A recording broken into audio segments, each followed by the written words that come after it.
अस्सलाम वालेकुम dear student, आप लोग कैसे हैं। उम्मीद करता हूं कि आप लोग सब खैरियत से होंगे। तो यह आपका मोबाइल टेलीकॉम का लेक्चर नंबर 2 है। तो लेक्चर 2 के अंदर हम सबसे पहले देख लेते हैं कि हम लोगों ने क्या पढ़ा था। तो उससे पहले मैं आपको बता दूं कि आपका जो कोर्स है वो रिवाइज हुआ है। तो कोर्स रिवाइज होने की वजह से हम लोग जो आपके कोर्स में चैप्टर 1 है, चैप्टर 3 और चैप्टर 4 को इस कोर्स में पढ़ेंगे। जो चैप्टर 2 है उसको हम इस कोर्स में नहीं पढ़ेंगे। तो इस वजह से हमने चैप्टर 1 के बाद चैप्टर 3 को स्टार्ट किया। तो प्रीवियस लेक्चर के अंदर हम लोगों ने रेडियो पेजिंग को पढ़ा था। रेडियो पेजिंग क्या होती है कि रेडियो पेजिंग में हमारे पास एक पेजर डिवाइस होती है जिसमें हम लोग पेजर डिवाइस की मदद से अपना मैसेज जो है वो एक जगह से दूसरी जगह रेडियो वेव्स को इस्तेमाल करते हुए भेजते हैं। उसमें क्या होता है कि हमारा जो पेजर होता है, पेजर बेसिकली इस तरह की एक हमारे पास डिवाइस है।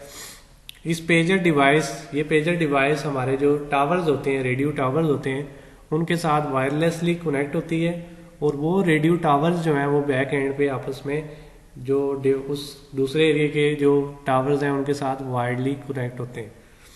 तो इस तरह से फर्ज करें एक एरिया से कोई रेडियो पेजर के थ्रू मैसेज भेजता है तो वो सबसे पहले वायरलेसली रेडियो टावर तक जाएगा और वो रेडियो टावर जो है वो एक वायर के थ्रू उस मैसेज को दूसरी जो सिटी में अगर किसी बंदे को मैसेज किया है तो उसका जो रेडियो टावर होगा उसके साथ कनेक्ट होगा।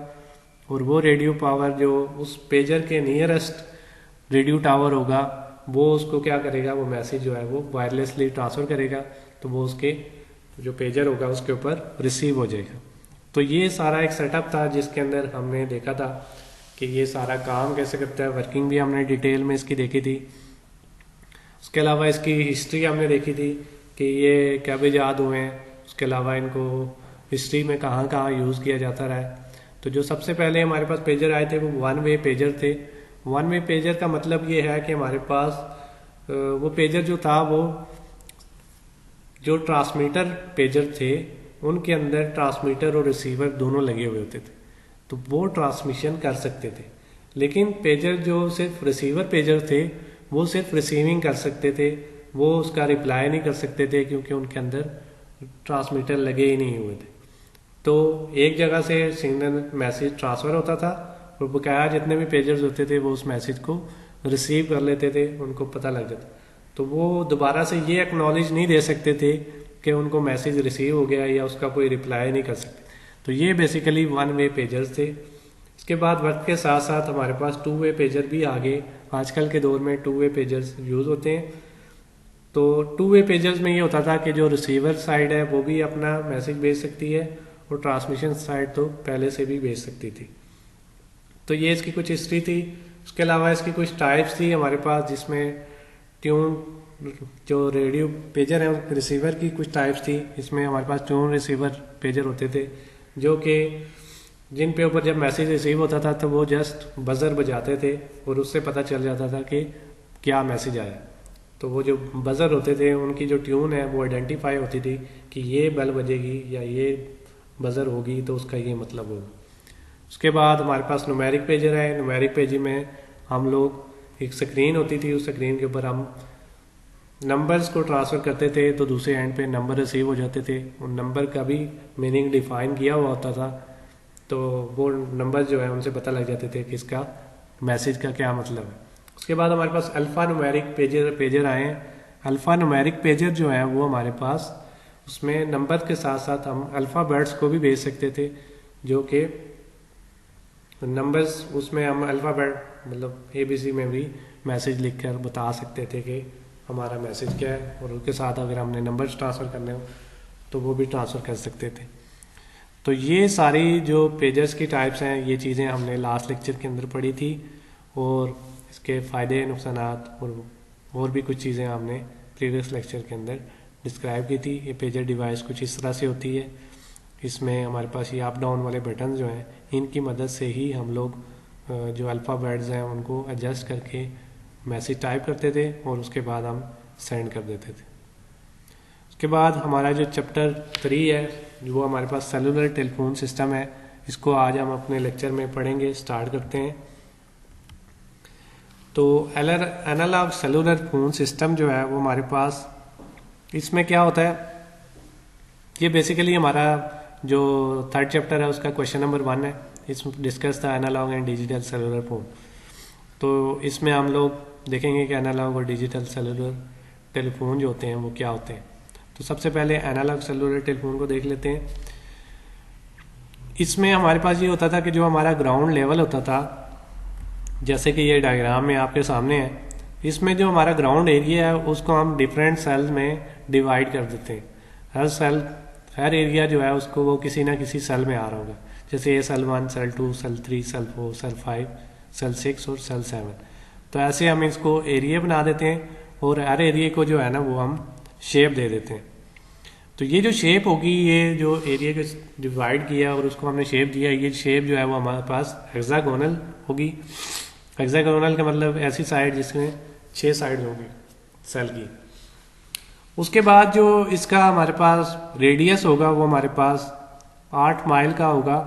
मीन्स रेडियस कहते हैं किसी मिड से बाउंड्री तक के फासले को हम लोग किसी मतलब गोल शेप की जो मिड है, मिड से बाउंड्री का तक का जो फासला होता है उसको हम लोग रेडियस कहते हैं। तो इसका जो रेडियस होगा मतलब टेल से जो जहां हमने सेलफोन टावर लगाया है उससे जो इसकी बाउंड्री तक का फासला होगा वो हमारे पास 6 माइल होगा। मतलब वो उसका जो एरिया होगा, कवरेज एरिया होगा वो 6 माइल होगा जो टावर का। अच्छा, इसमें हमारे पास जो इस सेल होता है इसमें ट्रांसमीटर भी यूज़ होते हैं, ट्रांसमीटर टावर भी यूज़ होते हैं और रिसीवर टावर को भी इसमें इस्तेमाल करते हैं हम लोग। एनालॉग जो सेलुलर कम्युनिकेशन होती है, इसकी जो फ्रिक्वेंसी या बैंडविड्थ होती है वो हमारे पास 824 मेगाहर्ट्ज से 842 मेगाहर्ट्ज तक होती है। मतलब जो भी हम लोग डेटा ट्रांसमिट करेंगे वो इस किसी इन बैंड की फ्रिक्वेंसीज के ऊपर ही करेंगे, 824 से 842 के दरमियान फ्रिक्वेंसी के ऊपर। उसके अलावा कॉल को एक मोबाइल टेलीफोन स्विच ऑफिस के जरिए सेल तक पहुंचाया जाता है। जैसे कि आपके पास सामने डायग्राम बनी हुई है कि अगर कोई भी और बंदा यहाँ से कॉल करता है अगर, तो एक मोबाइल टेलीफोन स्विच ऑफिस होगा जो कि इन टावर्स को कनेक्ट करेगा आपस में। यहाँ से फर्ज करें किसी ने कॉल करनी है तो पहले कॉल यहाँ जाएगी और फिर उसके बाद यहाँ से मूव करती हुई अगर वो इस जगह पे कॉल कर रहा है तो इस मोबाइल टेलीफोन स्विच ऑफिस से होती हुई वो वापस यहाँ पर जाएगी और इस टावर के थ्रू जो इसका नज़दीक तरीन यूज़र होगा, यूज़र के जो नज़दीक तरीन टावर होगा वहाँ पर रिसीव होगी और फिर उस टावर के थ्रू वायरलेसली वो कॉल जो है वो यूज़र तक चल जाएगी। उसके अलावा अगर वो आपका जो यूज़र है वो हेक्सागोनल सेल में हरकत कर रहा है तो यूज़र का राब्ता बरकरार रखने के लिए मोबाइल टेलीफोन स्विच ऑफिस के ज़रिए हैंड ऑफ टेक्निक को इस्तेमाल किया जाता है। अगर फर्ज करें आपका यूज़र जो है वो कंटिन्यूसली मूविंग कंडीशन में है, जैसे कि ये आपको एक कार दिखाई गई है, ये फर्ज करें पहले इस जोन में थी और यहाँ से मूव करती हुई इस जोन में आ गई है, तो ये कंटिन्यूसली कॉल कर रहा है आपका। तो अगर ये इस जोन से इस जोन में जाएगी तो इसकी कॉल कट हो जाएगी। लेकिन जो हमारे पास एनालॉग सेलुलर सिस्टम है इसमें हम लोग एक टेक्निक यूज़ करते हैं हैंड ऑफ। उसमें क्या होता है कि ये अपना डेटा जो है वो MTSO के थ्रू इस सेल टावर को या इस सेल को ट्रांसफ़र कर देता है, जिससे ये यूज़र की जो है वो कॉल कट नहीं होती, डेटा जो होता है उसका ज़ाया नहीं होता, वो कॉल कटे बिना ही इस टावर से डिस्कनेक्ट होगा और इस टावर से कनेक्ट हो जाएगा। तो ये जो सारा प्रोसेस होता है इसको कहते हैं हैंड ओवर।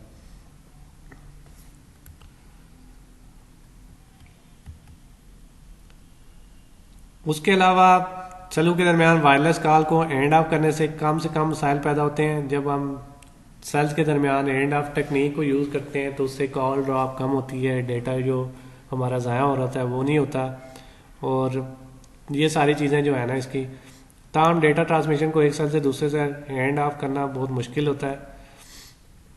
वायरलेस कॉल जो हम लोग कर रहे हैं कॉल्स के लिए हैंड ऑफ टेक्निक जो है उसको यूज़ करना आसान होता है, उसमें डेटा लॉस नहीं होता, इजीली कॉल ट्रांसफ़र हो जाती है। लेकिन डेटा के लिए आप कोई डेटा पिक्चर्स कोई मैसेज भेज रहे हैं तो उसको हैंड ऑफ करना ज़रा मुश्किल काम होता है। तो ये बेसिकली इसमें बता रहे हैं। तो एनालॉग को हमने देख लिया है कि एनालॉग क्या होता है, वो कैसे वर्क करता है। ये उसकी डायग्राम भी है हमारे पास कि इसमें ये सेल्स बने हुए हैं, इसके अंदर BTS टावर लगे हुए हैं, बेस ट्रांसीवर स्टेशन। ये हमारे पास एक मोबाइल यूनिट शो किया हुआ है। मोबाइल यूनिट में ये इन्होंने कार शो की हुई है, कोई इसमें बंदा या कोई भी जो यूज़र है वो हो सकता है इसमें।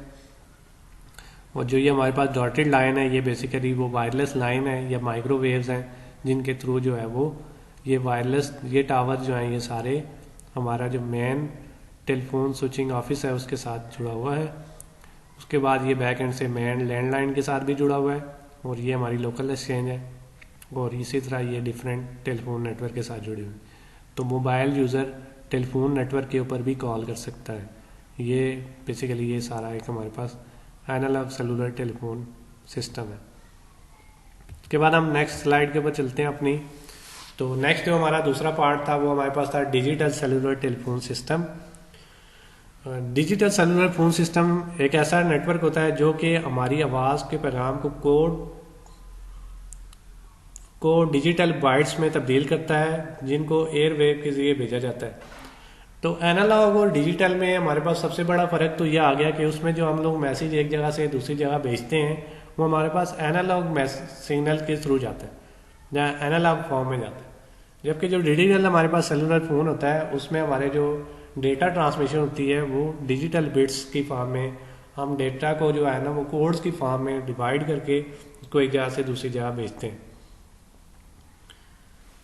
और सेलुलर जो हैंडसेट होता है उसके अंदर हमारी जो आवाज़ होती है उसको डी कोड किया जाता है। डी कोड मतलब फर्ज करें यहाँ से आप लोग जो डेटा भेजेंगे वो इन कोड होगा, मतलब आपकी वॉइस को कोड्स की फॉर्म में कर दिया जाएगा। उसमें एक कोडर लगा होता है, इनकोडर उसको कहते हैं। इनकोडर क्या करेगा, उसको कोड में तब्दील कर देगा, कोड में तब्दील करके उसको वायर के ऊपर भेज देगा। वो वायर जो है वो वापस जब दोबारा जिसको आपने कॉल की हुई है उस तक जब वो पहुंचेगी तो वहाँ पर एक डिकोडर लगा होगा, वो उस डिकोडर क्या करेगा उसको दोबारा से जो आपका एनालॉग सिग्नल है उसमें तब्दील कर लेगा। तो एक हमारे पास जो डिजिटल सेलुलर फोन सिस्टम होता है उसकी ब्लॉक डायग्राम जो है वो कुछ इस तरह से होगी कि इसमें भी हमारे जो एज इट इज़ जैसे एनालॉग में हमने एरिया को सेल्स की फॉर्म में डिवाइड किया था, ऐसे इसमें भी हम सेल हेक्सागोनल सेल्स बनाते हैं, उनके अंदर टावर्स लगाते हैं जिसमें ट्रांसमीटर भी होते हैं और रिसीवर टावर भी होते हैं। ये टावर्स फिर उसमें हमारे पास MTSO के साथ अटैच होते थे, जबकि इसमें डिजिटल में हमारे पास बेस स्टेशन कंट्रोलर जो होता है उसके साथ ये हमारे सारे जो BTS होते हैं ये अटैच होते हैं। और ये फिर BSC जो होती हैं ये हमारे पास MSC के साथ अटैच हो जाती हैं जो कि मेन स्विचिंग सेंटर होता है। उसके अलावा इसमें डिफरेंट रजिस्टर भी होते हैं और ये गेटवे के साथ भी अटैच होती है और ये प्लस इसके साथ हम अगर लैंडलाइन मोबाइल जो है वो भी इसके साथ अटैच हो जाते हैं, तो कोई मोबाइल यूज़र इनको भी कॉल कर सकता है। और ये अगर कोई लैंडलाइन वाला जो है वो मोबाइल को भी यूज़ कर सकता है। इसको हम लोग ये अभी VLR, HLR और AUC, EIR को नेक्स्ट फ्यूचर के जो हमारे लेक्चर होंगे उनमें हम डिटेल में पढ़ेंगे, इसलिए हम इसको अभी इतना डिटेल में नहीं देख रहे। उसके अलावा एनालॉग सेलुलर फ़ोन के बरक्स डिजिटल सेलुलर फ़ोन छोटे ईमेल, पेजिंग में पैगाम और वायरस सर्विसेज मुहैया करते हैं। एनालॉग जो हमारे पास सेल फोन टावर्स थे वो सिर्फ हमारे पास हमें जो कॉल की सर्विसेज हैं और कुछ हद तक लिमिटेड जो मैसेजेस की सर्विसेज है सिर्फ वही प्रोवाइड करते हैं, जबकि जो आपके डिजिटल सेलुलर फोन सिस्टम है उसके थ्रू आप लोग ईमेल मैसेजेस, पेजिंग के थ्रू जो मैसेजेस भेज सकते हैं और वॉइस कॉल भी कर सकते हैं। लेकिन अगर आप फर्ज करें कि वो ये तभी मुमकिन है कि आप वो जो डिजिटल सेलुलर फोन सिस्टम का जो एरिया है उसके अंदर ही मौजूद हो। फर्ज करें कि आपका जैसे ये वाला जो हेक्सागोनल शेप है ये डिजिटल सेलुलर टेलीफोन की है और ये वाली जो है वो एनालॉग जो हमारा सेलुलर फोन सिस्टम है उसकी है। तो यहाँ से यूज़र अगर इस सेल में दाखिल हो जाएगा जो कि डिजिटल नहीं है तो इस एरिया के अंदर उसको वो सर्विसेज नहीं मिलेंगी। मसलन वो ईमेल नहीं कर सकता, अगर उसको पेजिंग सर्विसेज नहीं प्रोवाइड कर रहा, वो एनालॉग नहीं प्रोवाइड कर रहा, तो यहाँ पर उसको वो पेजिंग सर्विसेज भी नहीं मिलेंगी। जैसे ही वो दोबारा से डिजिटल जोन के अंदर आएगा, डिजिटल एरिया के अंदर आएगा, तो वो जो फैसिलिटीज़ उसको मिलनी चाहिए वो दोबारा से उसको मिलने लग जाएंगी। इसके अलावा एनालॉग फ़ोन कॉल करना और रिसीव करने के लिए हैंडसेट को इस काबिल होना चाहिए कि दोनों मोड्स एनालॉग और डिजिटल में काम कर सके। इसमें हमारे पास वो ये बात बता रहा है कि जो आपका हैंडसेट है जिसके थ्रू आप कॉल कर रहे हैं उसके अंदर भी ये एबिलिटी होनी चाहिए कि वो एनालॉग सिस्टम के ऊपर भी काम कर सकता हो और डिजिटल के ऊपर भी काम कर सकता हो। ऐसा ना हो कि आप लोग एनालॉग से आपने फ़ोन रखा हुआ है और आप डिजिटल जोन के अंदर बेशक रहते हो तो आप ये कहेंगे मुझे सर्विसेज नहीं मिल रही। जब तक आपका फ़ोन इस काबिल नहीं होगा कि वो डिजिटल सर्विसेज को अवेल कर सके तब तक आप वो डिजिटल सर्विसेज जो है जो ईमेल और वो चीज़ें हैं वो आप यूज़ नहीं कर सकते। डिजिटल फ़ोन का कीमत एनालॉग से ज़्यादा होती है क्योंकि वो सर्विसेज डिजिटल में ज़्यादा प्रोवाइड की जाती हैं, इसलिए उनकी जो कॉल की या जो भी उनके पैकेजेस हैं वो ज़्यादा एक्सपेंसिव होते हैं। लेकिन डिजिटल का जो हमारे पास एफिशिएंसी है, जो उसकी आवाज़ है वो ज़्यादा क्लियर होती है। तो ये बेसिकली आज का हमारा लेक्चर था जिसके अंदर हमने एनालॉग सेलुलर टेलीफोन सिस्टम की डायग्राम देखी और उसमें उसको देखा कि ये इसमें BTS टावर किस तरह से इंस्टॉल होते हैं, सेल्स किस तरह से बनते हैं और फिर कॉल जो है वो कैसे मिलाई जाती है और कैसे कनेक्ट होती है। ऐसे ही हमने डिजिटल को भी देखा कि डिजिटल जो हमारे पास सेलुलर फ़ोन सिस्टम है, नेटवर्क है, वो कैसे काम करता है। उसमें हमारा जो वॉइस होती है उसको जो हम डेटा भेजते हैं वो सबसे पहले कोड में डिजिटल फॉर्म में होता है, उसके बाद डिजिटल फॉर्म में उस डेटा को एक जगह से दूसरी जगह ट्रांसफ़र किया जाता है। वो जो हमारा रिसीविंग एंड होता है वहाँ पर उसको दोबारा से डीकोड कर दिया जाता है। डीकोड करके उसको दोबारा पहले वाली फॉर्म में ले आते हैं और वो रिसीवर उसको रिसीव कर लेता है। फिर हमने फर्दर इसमें कुछ कंपैरिजन भी किया एनालॉग से डिजिटल को कि डिजिटल किस तरह से एनालॉग से बेहतर है। तो ये आज का हमारा लेक्चर था। नेक्स्ट लेक्चर में इंशाल्लाह हम लोग इसका जो पार्ट 2 है उसको हम लोग देखेंगे।